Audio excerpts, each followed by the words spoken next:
Hello बच्चों, आप सभी का हमारे YouTube channel US virtual campus में स्वागत है। बच्चों, आज की इस वीडियो सेशन में हम लोग ह्यूमन बॉडी पर बात करेंगे और ह्यूमन बॉडी का आज का हमारा ये जो है ना वो सेशन पार्ट बी होगा। आज की इस वीडियो सेशन में हम लोग ब्लड के बारे में बात करेंगे। ब्लड एक बहुत इंपॉर्टेंट टॉपिक है और जितने भी कॉम्पिटिटिव एग्जाम्स हैं, जो वनडे एग्जाम्स हैं, उसमें ब्लड से रिलेटेड सवाल आपको बारंबार देखने को मिलेंगे। ये आज का हमारा ये जो पार्ट बी सेशन है, पार्ट ए वाले सेशन में हम लोगों ने डाइजेस्टिव सिस्टम, तीथ और कुछ मिसलेनियस पॉइंट्स को देखा था। ह्यूमन बॉडी पर एक बहुत बड़ा ये सीरीज है। ह्यूमन बॉडी एक छोटा सा मैटर नहीं है कि जिसको एक वीडियो या दो वीडियो में समाप्त किया जा सके। अभी आगे आने वाले दिनों में ह्यूमन बॉडी पर और सही बातें हम लोग लेकर आपके पास आएंगे। तो आज की इस वीडियो सेशन की शुरुआत करते हैं ब्लड से। ठीक है, आज का हमारा ये जो वीडियो सेशन का जो स्टार्टिंग होगा वो ब्लड से होगा। ब्लड से संबंधित कुछ हम लोग इंपॉर्टेंट वन लाइनर्स को देखेंगे। सबसे पहले हम आपको ये जानकारी दे दे, हमारा सबसे पहला बात क्या है कि ब्लड के अध्ययन को कहते क्या है। तो ये होता है हेमेटोलॉजी। ठीक है ना, हेमेटोलॉजी में हम लोग ब्लड का अध्ययन करते हैं। ये बहुत इंपॉर्टेंट बात है। हेमेटोलॉजी में ना रक्त का अध्ययन किया जाता है। रक्त का अध्ययन किया जाता है। चलिए, एक एक इंपॉर्टेंट बातों को देखेंगे और यही सब बातें परीक्षाओं में घुमा फिरा कर पूछे जाते हैं। दूसरा बात है क्या कि जो ब्लड है एक कनेक्टिव टिश्यू है। ठीक है ना, एक संयोजी ऊतक है। एक बहुत इंपॉर्टेंट बात है। ठीक है ना, रक्त एक कनेक्टिव टिश्यू है जिसको आप हिंदी में संयोजी ऊतक कहते हैं। ठीक है ना, एक कनेक्टिव टिश्यू है। चलिए, ब्लड का जो पीएच कितना होता है? ब्लड का जो पीएच होता है वो 7.4 होता है और ये नेचर से ना क्षारीय होता है। ब्लड का जो पीएच है, ब्लड का पीएच कितना है, इसका पीएच वैल्यू कितना है? तो 7.4 है और ये नेचर से क्या होता है? नेचर से ये क्षारीय होता है। चलिए, हम लोग इंपॉर्टेंट बातों, सारी इंपॉर्टेंट बातों को हम लोग देखेंगे। हमारे शरीर में ब्लड का मात्रा कितना होता है? देखिए, हमारा शरीर में जो ब्लड होता है ये मात्रा निर्भर करता है एक्चुअली शरीर के वेट पर। ठीक है ना, शरीर के वेट का लगभग 8% जो भाग होता है ना वो ब्लड का अमाउंट होता है। ठीक है, लगभग 8% जो भाग होता है ना वो ब्लड का अमाउंट होता है। तो शरीर के भार का लगभग 8% है ना ब्लड होता है। चलिए, अब यहां पर है कि मैन में ब्लड का मात्रा वुमेन में ब्लड की मात्रा से ज्यादा होता है। जो मैन में जो ब्लड होते हैं वो वुमेन के ब्लड से 1 लीटर के आसपास ज्यादा होता है। ठीक है ना, चलिए इतना तो समझ में आ रहा है कि ये जो मैन में और वुमेन में वेरिएबल अमाउंट के ब्लड होते हैं। इसके अलावा जो ब्लड होता है ना वो ऊंचाई पर भी निर्भर करता है। जो ऊंचाई पर रहने वाले जो लोग हैं, जैसे कि पर्वतीय स्थलों में रहने वाले जो लोग हैं, उनमें ब्लड जो होता है वो निचले क्षेत्र के रहने वाले लोगों के मुकाबले ज्यादा होता है। ऊंचाई भी ब्लड के अमाउंट को प्रभावित करती है। ठीक है ना, तो चलिए, ये मैन में कितना ब्लड होता है अगर हम बात करें तो मैन में जो ब्लड का मात्रा होता है वो 5 से 6 लीटर होता है। इसको सिंपल भाषा में समझे। ठीक है ना, और जो वुमेन में जो ब्लड का जो मात्रा होता है वो कितना होता है? 4 to 5 लीटर होता है। इसके अलावा जो ब्लड होता है वो ऊंचाई पर भी निर्भर करता है। ठीक है ना, ब्लड की मात्रा ठीक है ना ऊंचाई पर भी निर्भर करती है। ऊंचाई पर भी निर्भर करती है। चलिए, जो हाई एल्टीट्यूड पर रहने वाले लोग हैं उनमें अपेक्षाकृत ब्लड की मात्रा ज्यादा होता है। क्यों ऐसा होता है कि ऊंचाई पर ऑक्सीजन की मात्रा में कमी आती है। तो जितने अगर आपके पास ब्लड है तो उतना पर्याप्त नहीं होगा शरीर में ऑक्सीजन को ट्रांसपोर्ट करने के लिए, इसलिए ब्लड का वॉल्यूम जो है ना वो बढ़ जाता है। ठीक है ना, हाई एल्टीट्यूड एक बहुत इंपॉर्टेंट बात है। पॉइंट नंबर 5 हम लोग देखते हैं। हाई एल्टीट्यूड मतलब ऊंचाई पर, एल्टीट्यूड का मतलब ऊंचाई से है। हाई एल्टीट्यूड में रहने वाले लोगों में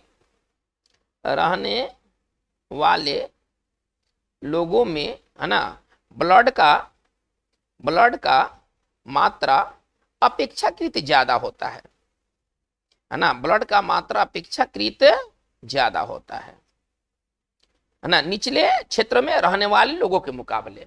चलिए, ये तो बात हो गई। अब हम आते हैं कि ब्लड के टाइप्स कितने होते हैं। ब्लड के 2 प्रकार होते हैं। एक होता है ब्लड कॉर्पसल्स जिसको हम लोग फॉर्म्ड सेल भी कहते हैं, और दूसरा होता है प्लाज्मा। तो प्लाज्मा जो होता है वो पूरे ब्लड का लगभग 55 से 60% भाग होता है। ठीक है ना। जो प्लाज्मा होता है वो लिक्विड स्टेट में होता है, और जो फॉर्म्ड सेल होता है वो सेल लाइक स्ट्रक्चर के रूप में होता है। जो फॉर्म्ड सेल होता है उसको हम लोग ब्लड पर्पसल्स भी कहते हैं। ये 3 टाइप के होते हैं, आरबीसी, डब्ल्यूबीसी और ब्लड प्लेटलेट्स। ठीक है। प्लाज्मा जो होता है वो लगभग 55 से 60% भाग पूरे ब्लड का निर्माण करता है, और प्लाज्मा खुद लगभग 90 से 92% भाग वो जलीय होता है। उसके जो 8 से 10% जो भाग जो बच जाते हैं वो ड्राई मैटर होते हैं, जो कि मेनली रूप से ऑर्गेनिक और इनऑर्गेनिक सब्सटेंस होते हैं। ठीक है। चलिए इस बात को अब हम लोग एक एक पॉइंट को लेके चलेंगे। चलिए अब हम लोग ब्लड का थोड़ा सा क्लासिफिकेशन देखते हैं, वर्गीकरण देखते हैं। तो ब्लड के 2 टाइप के यहाँ पर क्लासिफिकेशन है। एक जो है वो है फॉर्म्ड सेल्स, जिसको हम कणिकाएं भी कह सकते हैं। एक है फॉर्म्ड सेल्स जिसको ब्लड कॉर्पसल्स भी कहा जाता है, और एक होता है प्लाज्मा होता है। ठीक है ना। चलिए अब ये जो ब्लड जो आप फॉर्म्ड सेल्स देखते हैं ये 3 टाइप के हैं। फॉर्म्ड सेल्स 3 टाइप के बनते हैं। एक आपका है आरबीसी, एक आपका है डब्ल्यूबीसी, और एक होता है आपका प्लेटलेट्स, ठीक है। प्लाज्मा क्या होता है, थोड़ा सा हम प्लाज्मा के बारे में बात करते हैं। प्लाज्मा जो होता है वो लिक्विड स्टेट में होता है, ठीक है ना, क्योंकि इसका लगभग 92% भाग वाटरी होता है, और लगभग 8 से 10% भाग ड्राई मैटर होता है। अब हम लोग एक एक चीज को लेकर चलेंगे। चलिए पहले यहां से पहले स्टार्ट करते हैं। तो लगभग 55 से 60% भाग जो होता है ना, ये पूरे ब्लड का होता है। ठीक है ना, 55 से 60% भाग ये पूरे ब्लड का होता है। चलिए अब हम लोग एक एक बात को लेकर चलेंगे। हमारा पॉइंट नंबर ये 6 होने वाला है। चलिए प्लाज्मा जो होता है, ठीक है ना, लगभग 55 से 60% भाग, है ना, ब्लड का होता है। मतलब ब्लड का लगभग 55 से 60% भाग क्या होता है, प्लाज्मा होता है। तो बहुत इंपॉर्टेंट बात है कि ब्लड का लगभग 55 से 60% भाग प्लाज्मा होता है, और शेष भाग जो होता है ना वो फॉर्म्ड सेल्स होता है। अच्छा अब प्लाज्मा का देख लिया जाए। अब हमारा अगला जो पार्ट है प्लाज्मा का, है ना, 90 से 92% जो भाग होता है वो जल होता है। अच्छा शेष जो होता है अगर हम ले लेते हैं 8 से 10% जो भाग होता है वो क्या होता है, कार्बनिक और अकार्बनिक पदार्थ होता है। ठीक है ना, 90 से तो 92 जल हो गया, और बाकी जो शेष ड्राई मैटर, उसको सूखा मैटर कहिए, ठीक है ना, कार्बनिक एवं अकार्बनिक पदार्थ होते हैं, ऑर्गेनिक और इनऑर्गेनिक सब्सटेंस। ठीक है ना, कार्बनिक एवं अकार्बनिक पदार्थ होते हैं। एक एक हम लोग चीज को देखेंगे। ठीक है ना। चलिए इसमें प्रोटीन, जो प्लाज्मा में जो मौजूद प्रोटीन होते हैं वो कौन कौन से होते हैं भाई, बहुत इंपॉर्टेंट बात। प्लाज्मा में मौजूद प्रोटीन कौन कौन से होते हैं, उनका क्या काम है, उनका काम को भी देखेंगे। तो जो मौजूद जो प्रोटीन होते हैं वो कौन कौन से, तो वो होते हैं अल्बुमिन। चलिए एक तो आपका अल्बुमिन, दूसरा है ग्लोबुलिन, और तीसरा है फाइब्रोजिन। ये बहुत इंपॉर्टेंट है। और तीसरा होता है फाइब्रोजिन। अब सबका काम है, ठीक है ना। जो अल्बुमिन होता है वो ऑस्मोटिक प्रेशर, ब्लड के ऑस्मोटिक प्रेशर को बैलेंस करता है। जो ग्लोबुलिन होता है ये डिफेंस मैकेनिज्म को मजबूत करता है, सुरक्षा तंत्र को मजबूत करता है। अब फाइब्रोजिन क्या करता है, तो ये रक्त को थक्का करने में ना मदद करता है। बहुत इंपॉर्टेंट इसमें खासतौर पर ग्लोबुलिन और फाइब्रोजिन का वर्क है। ठीक है ना। चलिए तो जो इंपॉर्टेंट बातें सिर्फ हम उसी की चर्चा करेंगे। अल्बुमिन क्या करता है, तो ऑस्मोटिक प्रेशर को बैलेंस रखता है। कंपिटिटिव एग्जाम्स के लिए ना ये बहुत मैटर नहीं है। हम लोग कोई मेडिकल के बारे में बात नहीं करने जा रहे हैं। हम लोग एसएससी, रेलवे, है ना, कमीशन के एग्जाम्स होते हैं जो जीएस आधारित होते हैं, हम लोग उसके बारे में बात कर रहे हैं, इसका ध्यान दिया जाए। तो ग्लोबुलिन का क्या काम है ना, ग्लोबुलिन क्या करता है, आप इसको सरल तरीके से समझे। ग्लोबुलिन, है ना, शरीर के रक्षा तंत्र को मजबूत करता है, मतलब एंटीबॉडी का काम करता है, मजबूत करता है। ठीक है ना। चलिए मीजल्स और पोलियो के केस में यह एंटीबॉडी का कार्य करता है। ठीक है ना। मीजल्स मतलब खसरा, एक बहुत इंपॉर्टेंट बात, खसरा एवं पोलियो के केस में, एवं पोलियो के मामलों में ग्लोबुलिन क्या काम करता है, ग्लोबुलिन, ठीक है ना, एंटीबॉडी का कार्य करता है। ग्लोबुलिन एंटीबॉडी का कार्य करता है, हमें यह समझना है। ठीक है ना। चलिए फाइब्रोजिन क्या करता है, थोड़ा इसको भी देख लेते हैं। चलिए इसको पहले हटा दिया जाए। फाइब्रोजिन क्या करता है, चलिए फाइब्रिनोजेन है ना। फाइब्रिनोजेन क्या करता है, तो रक्त को थक्का करने में मदद करता है, नहीं, रक्त को थक्का करने में मदद करता है। चलिए, ये तो प्लाज्मा में मौजूद प्रोटीन हो गया। प्लाज्मा का खुद का क्या कार्य है, प्लाज्मा जो है वो हार्मोन को, ठीक है ना, ये तो प्लाज्मा में मौजूद प्रोटीन क्या क्या कार्य करते हैं। ग्लोबुलिन क्या करता है, तो ये डिफेंस मैकेनिज्म को तैयार करता है। फाइब्रिनोजेन क्या करता है, तो फाइब्रिनोजेन जो होता है वो आपके ब्लड को क्लॉट करने में मदद करता है ना। फाइब्रिनो थोड़ा सा इसको सुधार दिया जाए, फाइब्रिनोजेन होना चाहिए, ठीक है ना, ये है फाइब्रिनोजेन होना चाहिए। चलिए, तो मैं बात कर रहा था कि ये ब्लड में ये प्लाज्मा का क्या रोल है, तो प्लाज्मा जो होते हैं वो हार्मोन्स और पचे हुए भोजन को शरीर में परिवहन करने का कार्य करता है। चलिए, अब हम प्लाज्मा के वर्क को देखते हैं कि प्लाज्मा का क्या काम है। प्लाज्मा शरीर में पचे हुए भोजन तथा, ठीक है ना, हार्मोन्स को, ठीक है ना, तथा हार्मोन्स को है ना ट्रांसपोर्ट करने का कार्य करता है, ट्रांसपोर्ट करने का कार्य करता है। चलिए, ये तो प्लाज्मा का वर्क हो गया।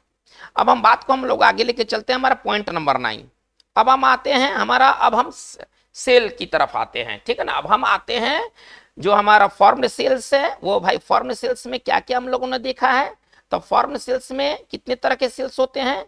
सबसे पहले होता है आरबीसी, है ना, इसका एक नाम है यूरोथ्रोसाइट्स, इसका एक नाम है यूरोथ्रोसाइट्स, यूरोथ्रोसाइट इसका एक नाम है, ठीक है ना। चलिए, इसके बाद आते हैं डब्ल्यूबीसी, है ना, इसका नाम है ल्यूकोसाइट, इसका नाम है ल्यूकोसाइट। और एक है आपका प्लेटलेट्स, और एक आपका है प्लेटलेट्स, इसका नाम है थ्रोम्बोसाइट, इसका नाम है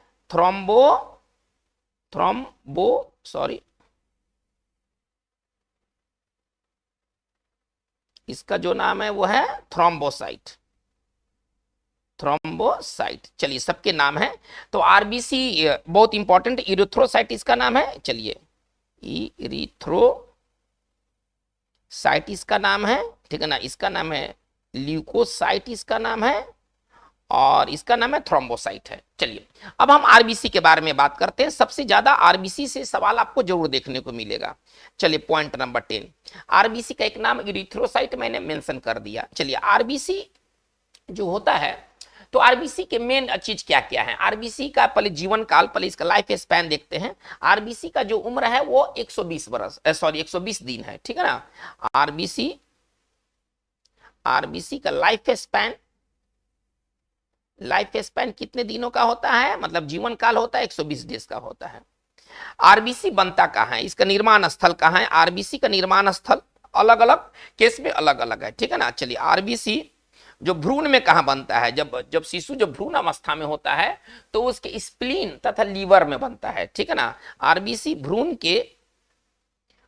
के स्प्लीन तथा लीवर में बनता है, ठीक है ना। आरबीसी का निर्माण कहाँ होता है, तो स्प्लीन तथा लीवर में होता है जब वो बच्चा जो भ्रूण अवस्था में होता है। लेकिन बच्चे के जन्म के बाद, है ना, शिशु के जन्म के साथ, आप ऐसा समझिए, शिशु के जन्म के बाद, ठीक है ना, आरबीसी का निर्माण जो होता है वो छोटे हड्डी, है ना, शॉर्ट बोन्स के, है ना, शॉर्ट बोन्स के बोन मैरो में होता है।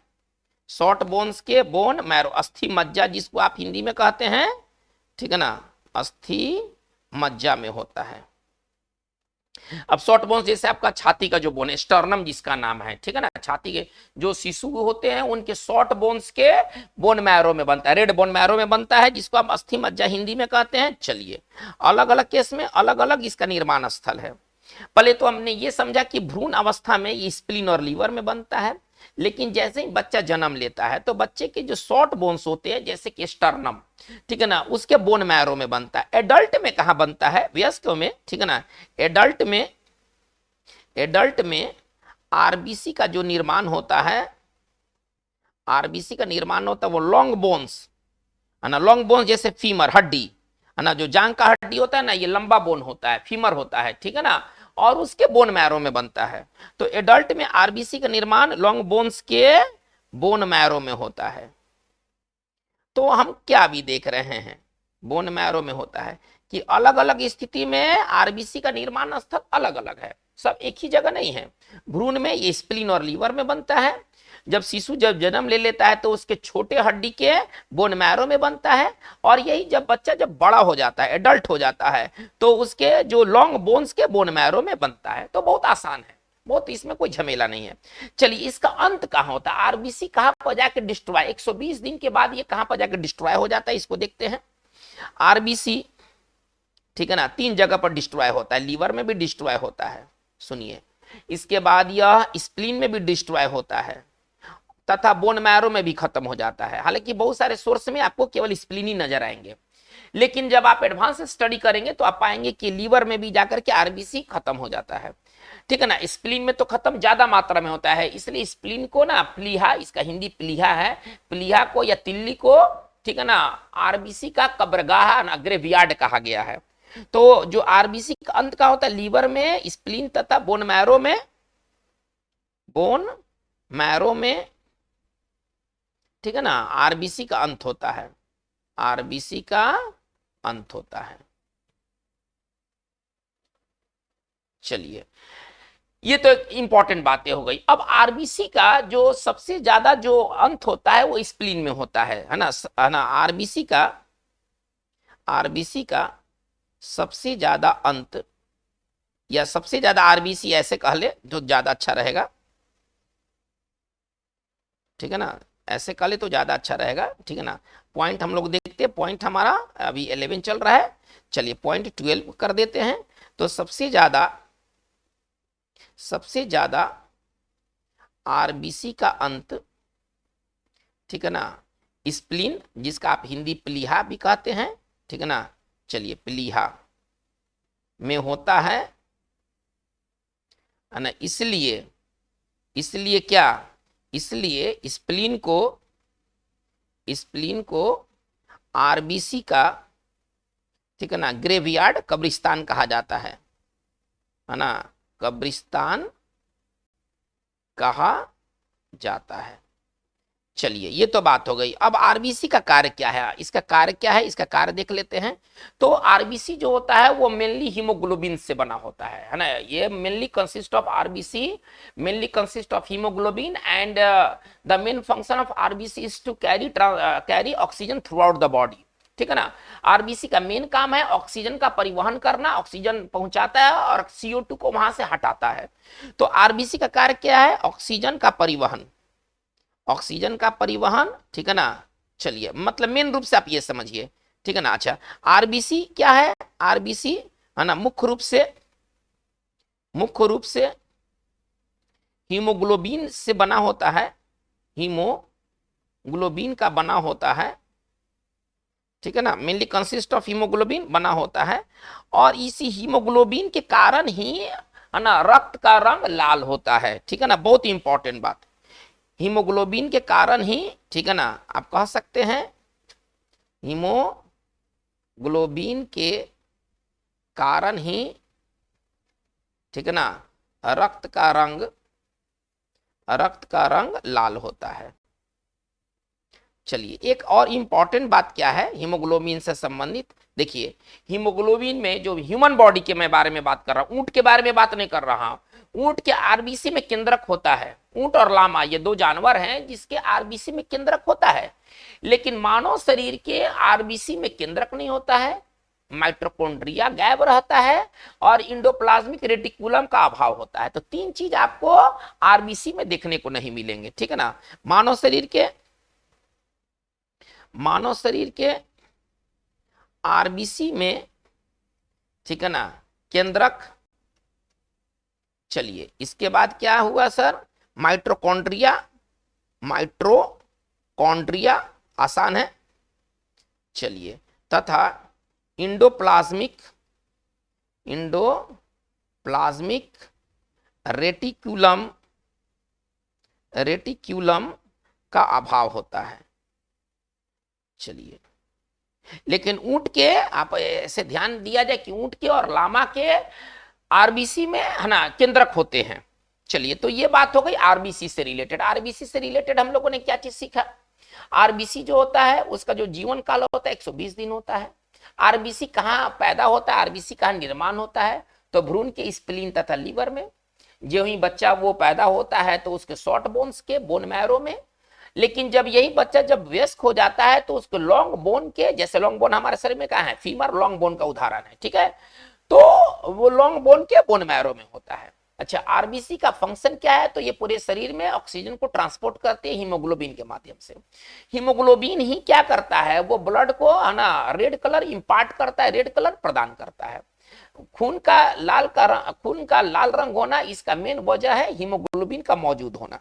चलिए, यही हीमोग्लोबिन, ठीक है ना, डब्ल्यूबीसी में नहीं होता है, जिसके कारण डब्ल्यूबीसी रेड नहीं होता है। तो ये आरबीसी के बारे में मेन बात है। अब चलिए हम चलते हैं डब्ल्यूबीसी को थोड़ा सा देख लेते हैं, डब्ल्यूबीसी से रिलेटेड क्या क्या बातें हैं। चलिए, अब हम लोग आते हैं डब्ल्यूबीसी, थोड़ा सा डब्ल्यूबीसी के बारे में देख लेते हैं। देखिए, डब्ल्यूबीसी के दो टाइप होते हैं। एक होता है एक ग्रेनुलोसाइट, है ना, कणिका युक्त होता है, और एक होता है कणिका विहीन होता है, ठीक है ना। चलिए, अब जो डब्ल्यूबीसी के मेनली दो टाइप हैं। डब्ल्यूबीसी देखिए, आरबीसी का फंक्शन क्या था? ऑक्सीजन को ट्रांसपोर्ट करना। डब्ल्यूबीसी का मेन फंक्शन क्या है? डब्ल्यूबीसी का जो मेन फंक्शन है शरीर में प्रतिरोधक क्षमता उत्पन्न करना। शरीर में, बहुत यहीं से आप समझ सकते हैं, शरीर में प्रतिरोधक क्षमता पैदा करना, ठीक है ना। शरीर में प्रतिरोधक क्षमता पैदा करने का काम जो होता है वो डब्ल्यूबीसी का होता है। अब ये दो टाइप के डब्ल्यूबीसी के दो टाइप हैं, ठीक है ना। एक आपका है कणिका युक्त और एक होता है कणिका विहीन युक्त। तो एक हम कह सकते हैं एक ग्रेनुलोसाइट और एक होता है ग्रेनुलोसाइट। है ना साइट, इसका खुद का नाम है ना लिकोसाइट। इसका खुद का एक नाम है, अभी बात हो चुका है, इसका खुद का एक नाम है लिकोसाइट। चलिए, सबके नाम को याद रखना है। डब्ल्यूबीसी का नाम लिकोसाइट, आरबीसी का नाम इरिथ्रोसाइट, और जो प्लेटलेट्स होता है थ्रोम्बोसाइट होता है, ठीक है ना। तो एक ग्रेनुलोसाइट और ग्रेनुलोसाइट ये दो तरह के डब्ल्यूबीसी होते हैं। चलिए, अब जो एक ग्रेनुलोसाइट है ये इसके दो टाइप है। अब हम बात करते हैं एक ग्रेन्युलोसाइट। अब इसके दो टाइप हैं, पहले आप इसके टाइप को समझें। एक इसका टाइप है लिम्फोसाइट, एकदम आसानी से लिखा, एकदम स्पष्ट लिखा हुआ है, ठीक है ना। एक जो इसका जो टाइप है वो सर है, देखिए ये, अब ये ग्रेनुलोसाइट जो है ना ये दो टाइप के हैं, आप यहां से समझें, ठीक है ना। एक इसका टाइप है आपका कहते हैं लिम्फोसाइट, और एक टाइप है मोनोसाइट, चलिए, लिम्फोसाइट का भी दो टाइप है ना। एक होता है बी सेल और एक होता है टी सेल। और एक होता है टी सेल। चलिए, अब बात करते हैं इसके बाद ग्रेनुलोसाइट। ये तो एक ग्रेनुलोसाइट था, ठीक है ना, जिसको हम कहते हैं कणिका विहीन। इसका अगर हिंदी अगर कहीं कहा जाए तो ये हो जाएगा कणिका विहीन। चलिए, और एक हो जाएगा कणिका युक्त हो जाएगा, ठीक है ना, ग्रेनुलोसाइट। चलिए, तो इसमें देखिए लिम्फोसाइट का मेन फंक्शन क्या है। लिम्फोसाइट जो होता है ना वो शरीर के इम्यून सिस्टम को मजबूत करता है। पहले इसके कार्य को देख लेते हैं, बहुत इंपॉर्टेंट बात है, ठीक है ना। लिम्फोसाइट शरीर के प्रतिरक्षा तंत्र, ठीक है ना, जिसको आप कहते हैं इम्यून सिस्टम को मजबूत करता है, ठीक है ना, को मजबूत करता है। चलिए, बात को हम लोग आगे देखते हैं। देखिए, अब ग्रेनुलोसाइट जो है ना, अब ग्रेन्युलोसाइट को अब हम लोग देखते हैं। चलिए, अब ग्रेनुलोसाइट आपके तीन प्रकार के हैं, ठीक है ना। एक है आपका न्यूट्रोफिल्स, एक आपका है एक आपका है आइसोफिल्स, और एक आपका बेसोफिल्स। बहुत आसान है, मुश्किल भरा ये चीज नहीं, और इंग्लिश आसान, इंग्लिश में आप बेहतर समझ सकते हैं, इंग्लिश से घबराना नहीं चाहिए। देखिए, न्यूट्रोफिल्स सबसे ज्यादा होता है। अगर कहा जाए कि डब्ल्यूबीसी का सबसे बड़ा, ये 5 हो गया ना, एक लिम्फोसाइट, मोनोसाइट। अभी यहाँ पर 2 तरह का चर्चा हुआ है ना, एक हुआ लिम्फोसाइट, एक हुआ मोनोसाइट, यहाँ 2 हो गए। डब्ल्यूबीसी के 5, तो 2 हो गए इसके ए ग्रेनुलाइट्स के हिस्से और 3 हो गए इसके ग्रेनुलाइट्स के हिस्से, ठीक है। ऐसे टोटल मिलके तो 5 हो गए। एक आपका लिम्फोसाइट, एक हुआ मोनोसाइट, ठीक है ना। चलिए, एक हुआ न्यूट्रोफिल्स, आइसनोफिल्स और एक हुआ बेसोफिल्स। अब जो न्यूट्रोफिल्स होता है ना, ये सबसे ज्यादा मात्रा में होता है, लगभग 60 से 65% जो भाग होता है, ठीक है ना। डब्ल्यूबीसी बहुत इंपॉर्टेंट बात है, डब्ल्यूबीसी का है ना 60 से 65% जो होता है वो न्यूट्रोफिल्स होता है, वो न्यूट्रोफिल्स होता है, आप ऐसे समझिए। सबसे कम बेसोफिल्स होता है, सबसे कम, है ना। डब्ल्यूबीसी का सबसे कम भाग, डब्ल्यूबीसी का मतलब कि ये 10 1 से भी नीचे होता है। सबसे कम क्या होता है वो, तो बेसोफिल्स होता है। चलिए, अब देखिए, जो मोनोसाइट होता है और जो न्यूट्रोफिल्स होता है ना, ये कीटभक्षी सेल का काम करता है। मतलब कि ये तुरंत जाएंगे और पारासाइट को खा जाएंगे, ठीक है ना। अगर शरीर पर कोई रोग का अगर हमला होता है, उसके जो पारासाइट है ना, उसके जो वर्म्स है ना, उसको जाकर के ये खा जाएंगे। तो जो न्यूट्रोफिल्स हैं, ठीक है ना, बहुत इंपॉर्टेंट बात है ना। देखिएगा, इसके पहले वाले में हम लोग क्या बात किया था, मोनोसाइट। एक मोनोसाइट ले लेते हैं और एक न्यूट्रोफिल्स ले लेते हैं, ठीक है ना। मोनोसाइट, मोनोसाइट तथा न्यूट्रोफिल्स, ठीक है ना, ये फाइगोसाइटिक सेल होते हैं, ठीक है ना। न्यूट्रोफिल्स, है ना, कीटभक्षी है ना, मतलब जो पारासाइट है ना, उसको खाने का काम करते हैं, कीटभक्षी का कार्य करते हैं। मतलब अगर डिजीज अगर शरीर पर अटैक करता है, तो उसके जो भी पारासाइट हैं, जो भी उसके वर्म्स हैं, उसको खाने का काम मोनोसाइट और न्यूट्रोफिल्स करते हैं। देखिए, आइसोफिल्स क्या करते हैं ना, अगर बढ़ जाए, अगर शरीर में, अगर बॉडी में अगर आइसोफिल्स बढ़ जाए, तो समझिए कि अस्थमा बढ़ जाएगा, है ना। ये मेनली ये आपका फाइगोसाइटिक का काम नहीं करते हैं। बेसोफिल्स क्या काम करता है, ये हिपैरिन को ना सेक्रेट करता है। बहुत इंपॉर्टेंट बात, जो बेसोफिल होते हैं, ठीक है ना, बेसोफिल हिपैरिन, हिपारिन तथा हिस्टामिन को स्रावित करता है, ठीक है ना, को स्रावित करता है। स्रावित, है ना, सेक्रेशन, आप ऐसे समझिए, इंग्लिश ज्यादा अच्छा है, सेक्रेट्स करता है, ठीक है ना। चलिए, बेसोफिल किसका, हिपारिन और हिस्टामिन। सवाल अक्सर आते हैं कि हमारे शरीर में जो ब्लड में हिपारिन का सेक्रेशन कौन करता है, तो ये काम डब्ल्यूबीसी का जो बेसोफिल टाइप है ना, वो करता है। चलिए, हिपारिन को क्या कहते हैं, ये ब्लड को जमने से रोकता है, इसको एंटीकोगुलेंट कहते हैं। देखिए, फाइब्रिनोजेन ब्लड को जमने का कार्य करता है ना। फाइब्रोजिन जो होता है ना, वो ब्लड को जमा देगा। हिपारिन क्या करेगा, वो एंटीकोगुलेंट का काम करता है ना। हिपारिन ब्लड को, रक्त को, ठीक है ना, ब्लड को जमने से रोकता है,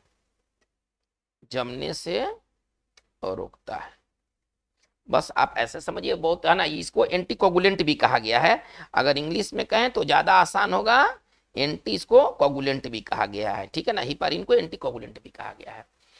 देखिए, अब हम बात करते हैं, अगर आइसनोफिल्स बढ़ जाए, तो स्नोफिलिया जो होता है ना, दमा या अस्थमा, वो बढ़ जाता है, ठीक है ना। आइसनोफिल, है ना, के बढ़ने से, है ना, रक्त में, है ना, आइसनोफिल के बढ़ने से, ठीक है ना, अस्थमा, है ना, या उसको स्नोफिलिया भी हम कहते हैं, ठीक है ना, स्नोफिलिया बढ़ जाता है। चलिए, अब शरीर में जो डब्ल्यूबीसी का जीवन काल कितना होता है, अब इसके थोड़ा सा जीवन काल को देख लेते हैं। देखिए, आरबीसी ऑक्सीजन ट्रांसपोर्ट का काम करता है, हमें एकदम बात को क्लियर कट करना है। आरबीसी जो होता है ना, वो ब्लड ट्रांसपोर्ट का, ऑक्सीजन ट्रांसपोर्ट का काम करता है शरीर के अंदर में। प्लाज्मा क्या करता है, तो प्लाज्मा क्या करता है, वो शरीर में पचे हुए भोजन को और हार्मोन्स को ट्रांसपोर्ट करता है। सबके कार्य को पहले देख लेते हैं। आरबीसी का जो जीवन काल कितना है, 120 दिन है। डब्ल्यूबीसी का जो जीवन काल है, वो 2 से 4 दिन है। चलिए, अब इसको भी थोड़ा सा देख लेते हैं। डब्ल्यूबीसी का जो जीवन काल, जो लाइफ स्पैन है, जीवन काल जो है वो 2 से 4 दिन का होता है। चलिए 2 से 4 दिन का होता है। चलिए अब हम बात करते हैं प्लेटलेट्स, जिसको हम लोग थ्रोम्बोसाइट भी कहते हैं, ठीक है ना। चलिए अब हमारा जो नेक्स्ट वर्ड है वो है प्लेटलेट्स, है ना। इसका एक नाम और है थ्रोम्बोसाइट, ठीक है ना। इसका एक और नाम है थ्रोम्बोसाइट, है ना। चलिए ये क्या करता है पहले आप ऐसा समझिए, थ्रोम्बोप्लास्टिन, है ना, को रिलीज करता है। और ये थ्रोम्बोप्लास्टिन जो होता है ना, ब्लड, है ना, को जमने में मतलब सहायता करता है, आप ऐसा समझिए, है ना। ब्लड प्लेटलेट्स क्या करता है, तो यह शरीर में, है ना, थ्रोम्बोप्लास्टिन को रिलीज करता है, को, है ना, रिलीज करता है, छोड़ता है, रिलीज करता है ना, जो कि ब्लड के, जो कि रक्त जमने में मदद करता है, जो रक्त जमने में मदद करता है, जो रक्त जमने में मदद करता है। तो ये प्लेटलेट्स के काम हो गए। तो बच्चों आज की इस वीडियो सेशन में हम लोगों ने बहुत इंपॉर्टेंट चीजों को देखा। कि सबसे पहले हम लोगों ने क्या देखा, इसको एक बार रिकैप कर लेते हैं। सबसे पहले हम लोगों ने देखा कि ब्लड से संबंधित जो पीएच है वो 7.4 है, क्षारीय प्रकृति से ये क्षारीय है। इसका जो अध्ययन होता है वो हेमाटोलॉजी में होता है, मतलब हेमाटोलॉजी में ब्लड का अध्ययन किया जाता है। चलिए इसके बाद हम लोगों ने क्या देखा कि हमारे शरीर में ब्लड कितना हो सकता है, ठीक है ना। तो ब्लड का जो संख्या होता है वो 5 लीटर से 6 लीटर मैन में होता है, और वुमेन में जो होता है वो 4 से 5 लीटर होता है। लेकिन देखिए जो आरबीसी जो काउंटिंग है वो बहुत इंपॉर्टेंट है। आरबीसी जो हमारा जो ब्लड है ना वो अलग अलग अवस्थाओं में बढ़ता या घटता है। थोड़ा सा इस चीज को देख लेते हैं, आरबीसी काउंट, है ना, एक बहुत ही इंपॉर्टेंट बात है। हम लोग थोड़ा आरबीसी काउंट को देखते हैं। आरबीसी काउंट मतलब गणना, ठीक है ना, है ना, ये परिवर्तनशील है। कब कब ये क्या होता है, थोड़ा सा इसको देख लेते हैं। देखिए अगर आप स्लीपिंग अवस्था में हैं तो आरबीसी काउंट कम होगा, और जब आप फिजिकल एक्टिविटी कर रहे हैं तो आरबीसी काउंट बढ़ेगा, है ना। अगर आप कोई क्रिया कर रहे हैं तो आरबीसी काउंट बढ़ेगा। तो स्लीपिंग की अवस्था में बहुत इंपॉर्टेंट बात है, स्लीपिंग की अवस्था में, स्लीपिंग की अवस्था में आरबीसी काउंट घटता है, ठीक है ना। चलिए तथा फिजिकल एक्टिविटी, यदि शरीर से कुछ करते हैं, फिजिकल एक्टिविटी, ठीक है ना, की अवस्था में, आरबीसी काउंट बढ़ता है। अगर आप कोई अगर कार्य करते हैं तो उस समय आपका आरबीसी बढ़ जाता है। लेकिन जब आप सोते हैं, जब आप कुछ करते नहीं, इनएक्टिव की अवस्था होते हैं, इनएक्टिव की अवस्था में होते हैं तो आपका आरबीसी जो काउंट होता है वो घटता है। इसके अलावा ऊंचाई पर जाने पर, है ना, अगर आप ऊंचाई पर जाते हैं तो आपका आरबीसी काउंट बढ़ेगा, ठीक है ना, घटेगा नहीं। ऊंचाई पर जाने से, ऊंचाई पर जाने से, ठीक है ना, आरबीसी काउंट बढ़ता है, आरबीसी काउंट बढ़ता है। आरबीसी काउंट कब कब क्या होता है हम लोग उसके बारे में बात कर रहे हैं, बहुत इंपॉर्टेंट बात है ये। चलिए, और जो नवजात शिशु होते हैं और जो प्रेग्नेंट महिलाएं, गर्भवती महिलाएं होती हैं, उनमें आरबीसी काउंट ज्यादा होता है, ठीक है ना। चलिए इन्फेंट, हम ऐसे समझ सकते हैं, इन्फेंट मतलब नवजात शिशु, ठीक है ना। चलिए नवजात शिशु, ठीक है ना, तथा प्रेग्नेंट वीमेन में, प्रेग्नेंट मतलब गर्भवती, ठीक है ना, प्रेग्नेंट वीमेन में, है ना, आरबीसी काउंट ज्यादा होता है, आरबीसी काउंट ज्यादा होता है। चलिए देखिए, अगर शरीर में अगर आपका डब्ल्यूबीसी बहुत अचानक बढ़ जाए तो इसी को कहते हैं ब्लड कैंसर, ल्यूकेमिया, ठीक है ना। बहुत इंपॉर्टेंट बात है, कई बार एग्जाम्स में पूछा जा चुका है। ब्लड से संबंधित कुछ बीमारियां देख लेते हैं, कुछ डिसऑर्डर, है ना, ब्लड रिलेटेड डिसऑर्डर।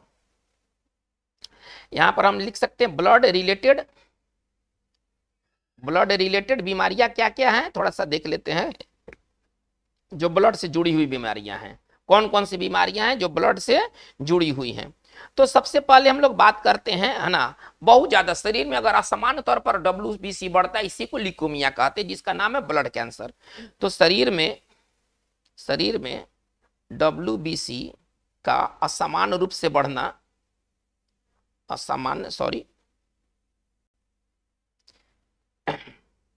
शरीर में डब्ल्यूबीसी का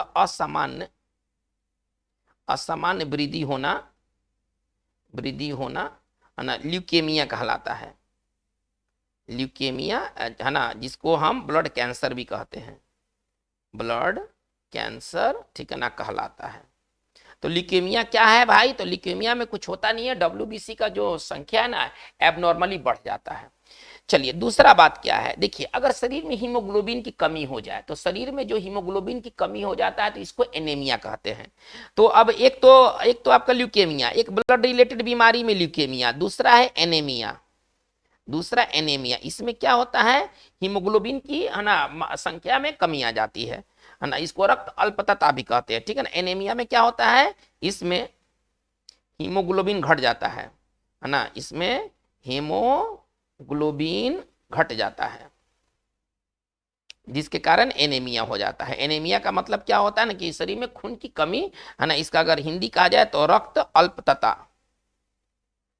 अल्पता, ठीक है ना। चलिए देखिए इसके बाद कुछ अनुवांशिक बीमारियां हैं जो कि ब्लड से रिलेटेड है, उसमें सिकल सेल एनीमिया और हीमोफीलिया, ये भी ब्लड से रिलेटेड बीमारियां हैं, ठीक है ना। चलिए सिकल सेल एनीमिया, सिकल है ना हंसिया की तरफ हो जाता है ना, सिकल सेल एनीमिया। चलिए तथा थैलासेमिया, तथा थैलासेमिया, ठीक है ना, ये अनुवांशिक बीमारी है, अनुवांशिक ब्लड रिलेटेड बीमारी है, ब्लड रिलेटेड बीमारी है। चलिए तो ये ब्लड रिलेटेड बीमारी हम लोगों ने देखा। तो बच्चों आज का हमारा ये जो वीडियो सेशन में बात इतना ही रहेगा, लेकिन ह्यूमन बॉडी से जुड़ी हुई वीडियो आपको और आगे देखने को मिलेंगे, जिसमें हम लोग काफी इंपॉर्टेंट टॉपिक्स लेकर आएंगे। तो आज की बात बस इतना ही। Thank you very much.